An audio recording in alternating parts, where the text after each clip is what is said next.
Tomorrow is the last day of voting, and Russia has heavily influenced referendums to annex 4 occupied regions of Ukraine. There are reports of voters being greeted at polling stations by armed Russian troops carrying machine guns. Western allies have already denounced the vote as rigged.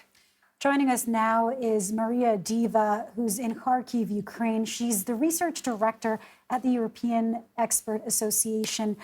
Maria, we just heard from the White House that President Biden, the U.S., is never going to recognize any of these regions as anything but Ukrainian. The world, the international community is saying that this kind of referendum is against international law. What's the point? What is Vladimir Putin trying to do if this is not seen as legitimate?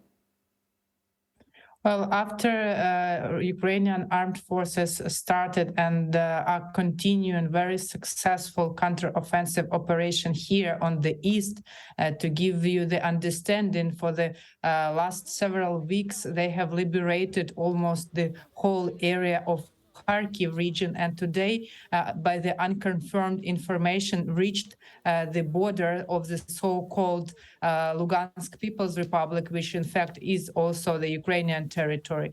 So facing the very successful Ukrainian counteroffensive, which was possible because of the supply of Western high precise and long-range weapons, Putin had to show something to his people, and he declared this referenda, which he declared 2 days before they actually started, without any kind of preparations. And then after he did this, the results of the polling was already announced, and these polls, which are already faked, and this is nothing true in them. They said that about 85% of the population in the temporarily occupied territories will vote for joining Russia. So for us, it means that Russia just wants some legal basis to deal with the territories it temporarily occupies, for several reasons. One of the reasons is now that Russia can forcefully put the Russian laws in place there, and for example, to conscript, to put into the army those people that are living on the occupied territories. Maria, I want to ask you about that, because obviously Putin's decision to draft military reservists has been met with an exodus of young Russian men leaving the country. You're there in Kharkiv, which has been a pivot point in this war. I'm wondering if you can tell us both how people there are perceiving these actions, as well as how it's maybe being perceived in Russia. I have been talking to the military and actually going very close to the front lines today, and I asked this question exactly. So Ukrainian soldiers say that they are not in any kind afraid or threatened by this Putin's mobilization. They say that Ukrainian army is protecting our homes, our families. We are defending our territory. We are on our territory, and the morale is very high. Whereas Russian soldiers, they don't want to fight. They don't understand the reason for the war. They don't want to come here and die, because that's what is happening now here on the Eastern Front, where Ukrainian army is pushing Russians out.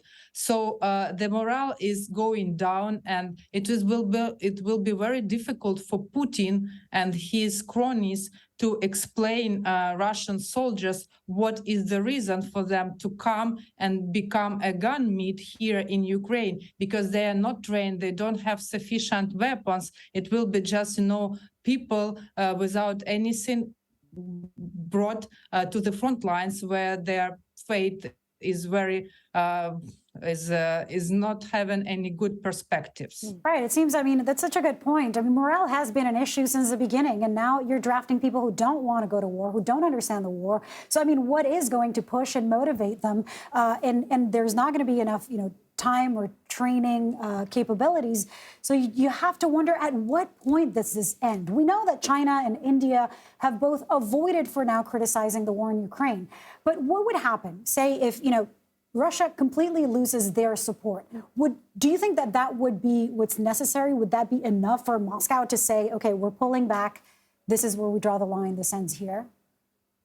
It's very difficult to say what's in Putin's mind because he's making decisions that have no logical sense in them.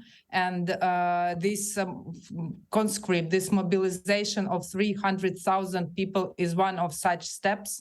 And then he not only said about this, he also announced and threatens the possibility of using nuclear weapons, which was also criticized by India and China.